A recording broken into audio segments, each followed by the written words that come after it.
Hi Taurus, this is Jav. Welcome po sa ating channel. By the way, Taurus, this is your monthly Gabay Tarot reading for second half of the month of September from September 16 to 30, 2025. Gamitin ang reading na ito bilang gabay lamang kung naku-resonate kayo, comment down. Tandaan, Taurus, ito ay channel reading po. Kunin nyo lang po kung anong naku-resonate sa'yo. This is for you, Taurus.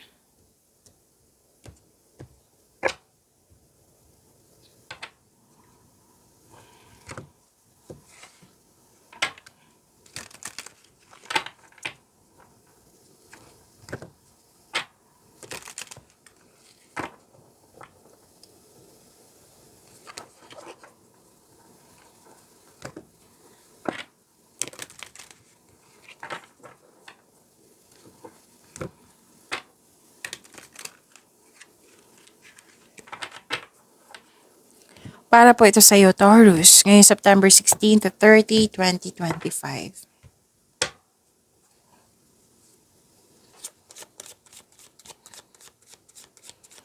Maraming salamat po sa inyong patuloy na suporta, sa mga nag-donate, sa mga hindi nag-skip ng ads, maraming salamat po. Sa mga hindi pa nag-subscribe, subscribe na po kayo at click bell notification para malaman nyo na may bago tayong video. Para sa mga gustong magpa-reading, comment po kayo ng personal reading. Again, comment kayo ng personal reading and check my reply sa comment section.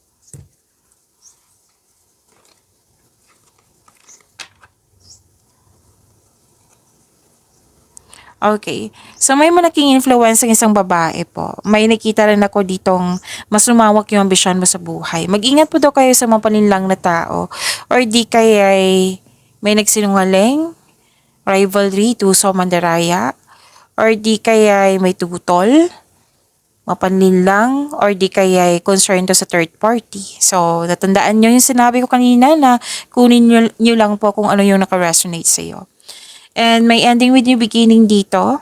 Nahirapan ka, nabibigatan ka, pero tunulungan mo yung sarili mo para magkaroon ng pag-let go at nagkaroon ng transformation.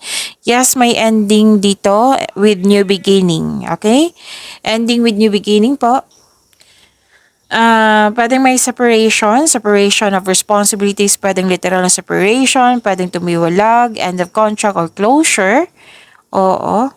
Pwedeng space, o you put limitation, boundaries, yan.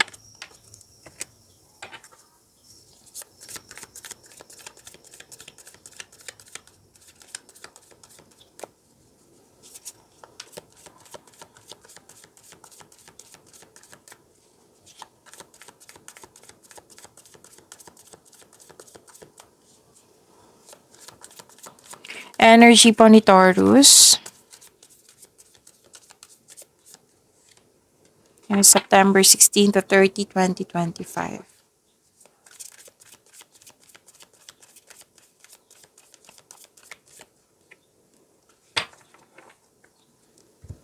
Kung may napansin kayo na repeating message, yan po yung pinupush ng card sa inyo. Like for example, nanood kayo sa inyong monthly Gabay Tarot reading, weekly Gabay Tarot reading, daily Gabay Tarot reading, at dito din sa inyong second half of the month of September. At may napansin kayo na repeating message. Yan po yung pinupush ng cards yan na kailangan nyo bigyan ng atensyon, solusyon, at aksyon kung maaari po. So, na yung energy ni Taurus.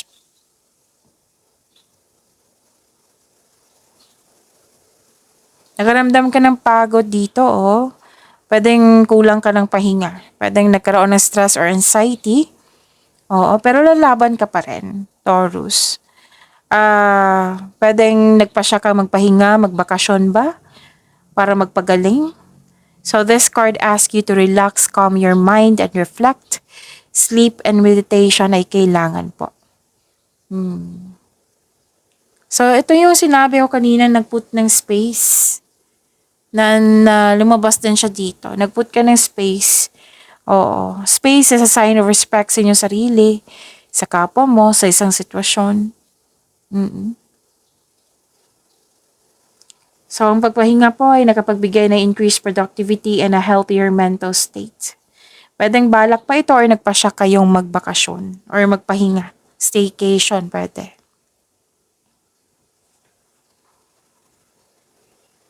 Dalawang card ni mismo nagsabi dito na gusto nyo talaga mapag-isa. Kasi kung magkakaroon ka ng space or yung me time, alone time, diyan ka, yun, diyan ka ano, tawag dito, ma-re-energize yung energy mo. Naghahanap ka din ng solusyon sa inyong problema, sagot sa inyong mga katanungan. So, sabi ng card dito, nasa iyo na yung sagot. Nasa iyo na yung solusyon. All life's answers are within you. Pwedeng soul searching to. Me time, alone time, nakatanggap kayo ng wisdom message.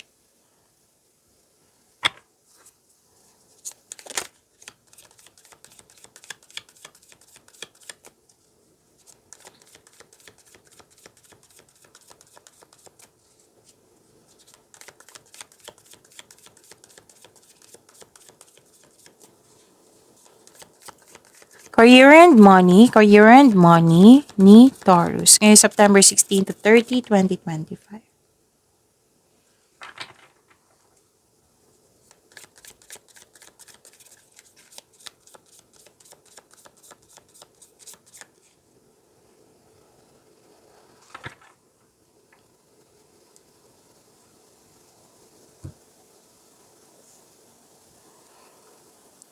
So, Taurus.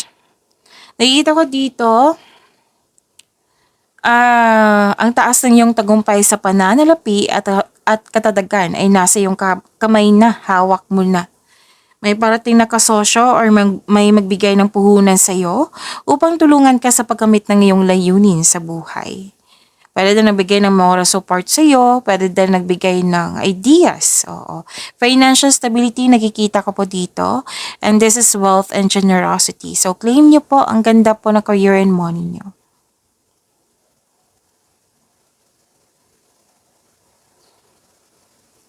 Okay, so this is wealth, family, and inheritance. Maari makatanggap ka ng mana, pensyon, retirement, o masaganang ani ng buhay. Nag-spend time ka sa grupo ng tao, nag-save ka para sa iyong sarili, sa pamilya, or sa isang specific person. May plano kayo ng pamilya mo na magbuo ng negosyo or full support yung pamilya mo or grupo ng tao sa iyong plano sa buhay. Pwede din na may alok na business partnership with close friends. Pwede din na mabibili ka ng property. Okay? Maghihingi ka ng payo sa taong nirerespeto mo na mas matanda pa sa'yo or wiser pa sa'yo.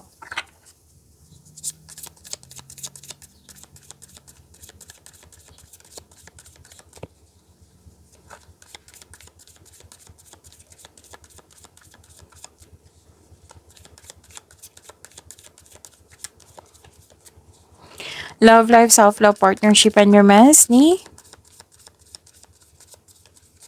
Taurus.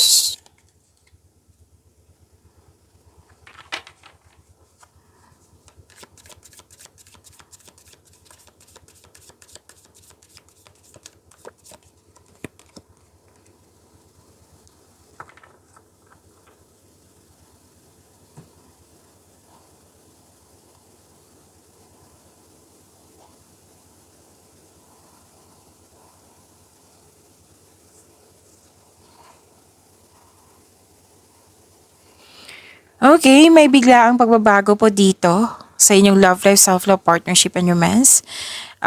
May biglaang pagbabago pero huwag kayong mag-alala sa pagbabago na ito kasi makatulong to sa iyong growth and expansion. So, always expect the unexpected. May nakita rin ako ditong may sekreto na parating which may be shocking. Mas lumawak yung ambisyon niyo sa buhay. Malakas din yung intuition mo kaya ka may nalaman dito na sekreto.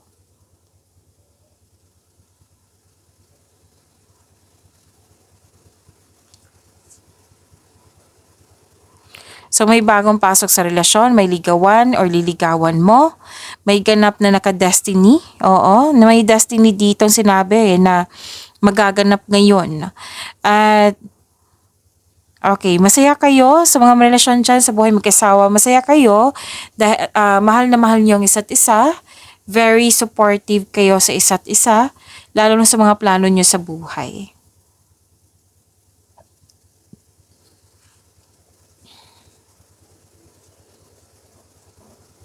Okay, iwas po kayo sa mga taong Nakita ko kasi dito na may tanong ng tanong sa iyo eh. Single ka man, may relasyon sa buhay mag-asawa. So, iwas na lang kayo kasi mukhang nairita kayo. Okay, so pag niyo po yung blessings sa binigay sa inyo, Taurus. See you tomorrow. Maraming salamat po.